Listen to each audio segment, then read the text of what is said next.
Le 10 août dernier, le gouvernement a décidé de la suspension des programmes de Radio Omega. Alors, de quel droit le gouvernement l'a fait? Vous savez, ce n'est jamais de gaieté de cœur qu'on prend ce type de décision. Le pays est dans une situation de guerre. Et quand on dit une situation de guerre, ce n'est pas un jeu de mots.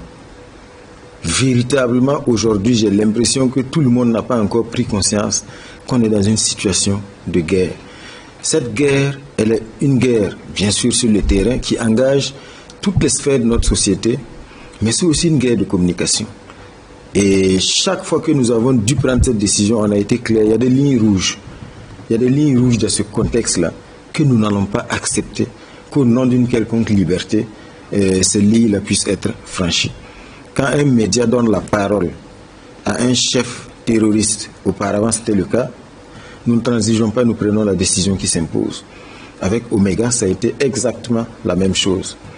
Parce que la personne à laquelle on a donné la parole, c'est quelqu'un qui ne fait pas mystère, parce qu'il est le porte-parole d'une autre personnalité et qui a donc qui n'a pas fait mystère de son intention de créer un groupe armé.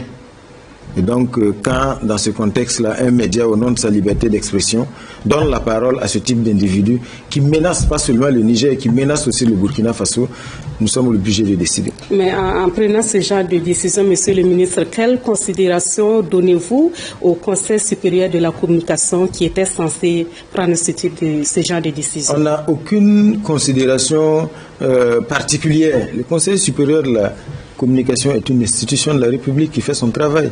Mais comme je dis, sur la question de la sécurité nationale, sur la situation de cette guerre sans merci, pour laquelle des fils de ce pays meurent tous les jours, pour que nous puissions rester debout, pour que nous puissions mener l'opération de reconquête, on ne va pas transiger. Le gouvernement, sur cette question, assumera toujours ses responsabilités. Et quand il faut décider, le gouvernement va décider.